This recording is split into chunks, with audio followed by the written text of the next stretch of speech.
La réalité de l'islam, on vous la cache, on m'interdit de vous la dire, parce que l'islam n'est pas une religion comme le christianisme, ça n'a rien à voir. L'islam est une religion de la loi, l'islam est un droit religieux. Et donc, ce droit religieux prend l'homme depuis le berceau jusqu'à la tombe et dans tous les aspects de sa vie. Que ce soit pour aller aux toilettes, comment faire pour aller aux toilettes, comment faire pour conclure un contrat, comment faire pour faire la prière. Et ça, le chrétien ne peut pas le comprendre. C'est ça la loi islamique. Le chrétien, quand il fait la prière, il est là dans son lit. « Oh Seigneur, faites que je réussisse mon examen. Au nom du Père. » Ah, peut-être il fait signe de la croix, mais quand il fait froid, il a les mains en dessous de la couverture. Mais pas pour le musulman. Le musulman doit se lever. Le musulman doit se laver. Le musulman doit prendre un tapis de prière. Le musulman ne fait pas la prière n'importe comment, n'importe quand, n'importe où. Et c'est ça la différence. Il ne jeûne pas quand ça lui plaît, il ne fait pas le pèlerinage à la Mecque quand ça lui sied.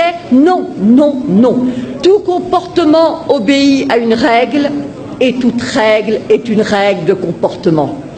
Et donc, ce qui se passe, c'est que les musulmans sont super piégés, super coincés, où ils disent la vérité, à savoir que la loi islamique, ce n'est pas seulement les ibadat, c'est-à-dire l'adoration, tout ce qui touche arkan ad-din, les piliers de la religion, mais c'est aussi les mu'amalat, comment traiter dans le public, horizontalement. Alors ils choisissent de mentir, pour ne pas être en quelque sorte jetés dehors. Ils choisissent de mentir qu'il y a un droit pénal, c'est-à-dire que, en fin de compte, la femme adultère est punie de 100 coups de fouet dans le Coran et que nulle indulgence ne vous prenne en leur faveur. Dit bien le Coran, le Coran. Et le prophète, sallallahu alayhi wa sallam, le prophète a demandé que la femme adultère soit lapidée. Une femme qui avait péché est venue voir le prophète. Elle a dit « j'ai péché ». Moi, je me suis dit, oh là là, l'histoire va devenir fantastique. Non, pas du tout. Elle attendait un enfant. Il a dit, retourne, accouche tranquillement. Ensuite, elle est revenue et on l'a lapidée. Et pas n'importe comment. Avec des pierres pas trop grosses, elle serait tuée d'un seul coup. Non, des pierres de grosseur moyenne. La même chose quand on va aux toilettes. Pas des pierres coupantes pour se couper l'anus, bien sûr que non. C'est-à-dire que, si vous voulez, tout est réglementé. La femme adultère, fouettée, après 100 coups de fouet bien donnés, vous ressortez en capilotade. Hein. L'apostasie est punie de mort. La consommation d'alcool de 80 coups de fouet. Le vol, la main coupée. Et dans le fiqh, c'est même la main coupée, le pied inverse, c'est ce qu'on appelle l'amputation croisée. Alors les musulmans, parce que ça fait partie de leurs droits religieux, choisissent de dire non, non, non, non, non, non, nous sommes comme les chrétiens. C'est pareil, les fils d'Abraham, patati, patata. Alors on les acclame. Je leur dis liberté. Oui, oui, oui, oui, liberté. Je leur pose la question. Est-ce que la musulmane peut épouser un non-musulman? Est-ce que le musulman peut se convertir à une autre religion? Est-ce que le musulman peut être athée? Est-ce que le musulman peut être homosexuel? Est-ce que le musulman peut même être célibataire? Car le célibataire est de la pire espèce. Eh oui. Est-ce que pas de monachisme en islam? Alors je vous dis pas les curés, les moines, enfin les curés on ne sait pas, mais les moines en tout cas, ils passeraient un mauvais quart d'heure. Et la religion catholique, c'est l'horreur, l'abomination. Ils disent trois. C'est considéré comme un trithéisme. Donc, ils seraient zigouillés. Et quant à la messe, alors là, la messe, le pain transformé en corps du Christ, mais c'est de l'anthropophagie pour eux. Et boire du vin. C'est-à-dire que tout est quelque chose, horreur, horreur, horreur. Ce sont des moushrikoun, des associateurs, et c'est najas. Najas, c'est-à-dire impureté, saleté, cochonnerie. Alors, liberté, laissez-moi rire, il n'y en a pas. Mais alors, puisque de toute façon le musulman obéit à des règles, il est encerclé, emprisonné, on ne peut pas faire n'importe quoi, on entre dans les toilettes du pied gauche, on mange de la main droite, on ne mange pas n'importe quoi, on ne mange pas n'importe comment. C'est le rôle des fatwas qui vous dit, s'il vous plaît, comment on fait?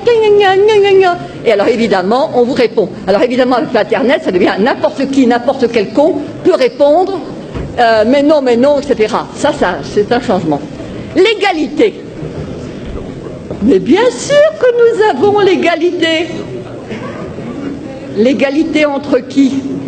Entre les musulmans. Al-Muslim, Akhul Muslim.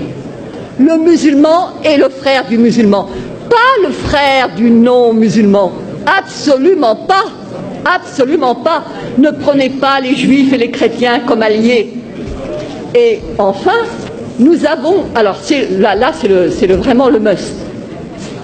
Vous prenez la sourate 5, Al-Maïda, la table servie. Al-Yahoud. Les Juifs disent la main de Dieu est fermée. Mais non, c'est la leur qui est fermée. Et alors je passe, il est dit, écoutez bien ceci.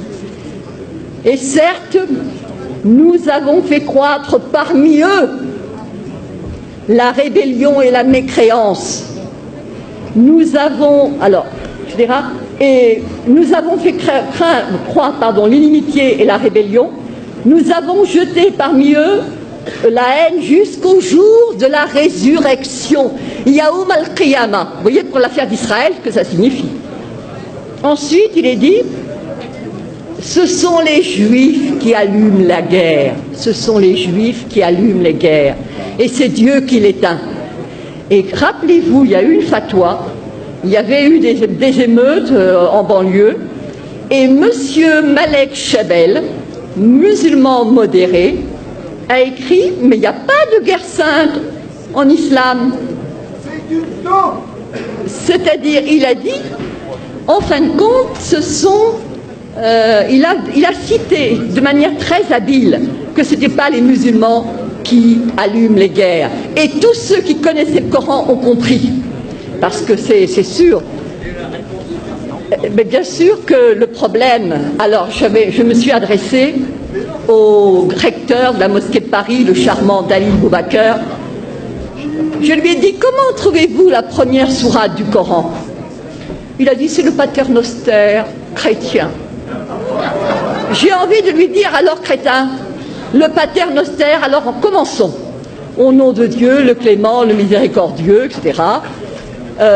C'est toi que nous adorons. Iyyaka na'budu wa iyyaka nasta'in. Ihdina sirat al-mustaqim. Donc guide-nous dans la voie droite. Et alors là commence le suspense. La voie de ceux à qui tu as accordé tes faveurs. Sirat al-ladin, voilà, an'amta alayhim. Donc c'est la voie de ceux pour lesquels tu as été généreux. Sirat, alors, Ghayr mardoubi alayhim, la voie de ceux contre qui tu n'es pas en colère. Walad dallin, et ceux qui ne sont pas égarés. Alors moi j'avais apporté un commentaire. Pardon. Vous voulez... Non. Donc j'avais apporté un commentaire et j'ai dit devant tout le monde, évidemment, là vous ne comprenez rien, mais il y a le commentaire qui explique et que tous les musulmans pieux connaissent. Alors je regarde. Quels sont ceux à qui Dieu a accordé ses faveurs? Alors je vois al-muslimoun ou al-anbiya, donc les musulmans, les prophètes. Quels sont ceux contre qui Dieu est en colère? J'ouvre le tafsir, le commentaire, et je vois al-Yahoud, les Juifs. Et ceux qui sont égarés, je regarde, et je vois al-Nasara, les chrétiens, les Nazaréens. Et je dis, c'est ça, votre sourate première, le paternoster, et nos curés cons, qui font du dialogue islamo-crétin.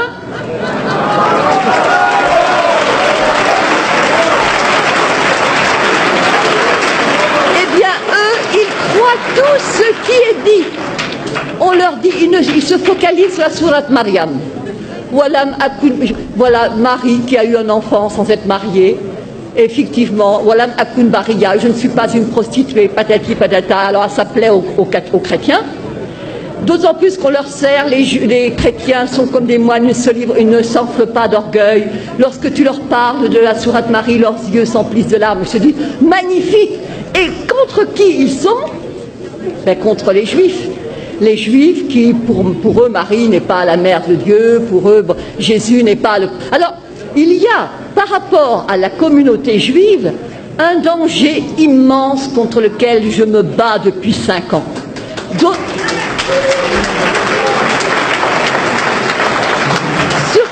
Surtout à cause du problème d'Israël. Les gens qui combattent contre les Israéliens ne sont pas des gens du XXIe siècle. Ce sont des gens qui se rappellent qu'il a été dit qu'au jour du jugement dernier, les Juifs se cacheront derrière une pierre, derrière un arbre, que la pierre elle-même et l'arbre diront, il y a un Juif derrière, tue-le. Alors comment laisser ces non-assistance à peuple en danger? Oui, bien sûr. Donc je dirais, l'islam n'est pas ce qu'on vous enseigne, l'islam n'est pas ce qu'on vous dit. L'islam est dangereux parce qu'il n'y a pas d'égalité, pas de liberté, pas de fraternité, pas de possibilité de s'en sortir.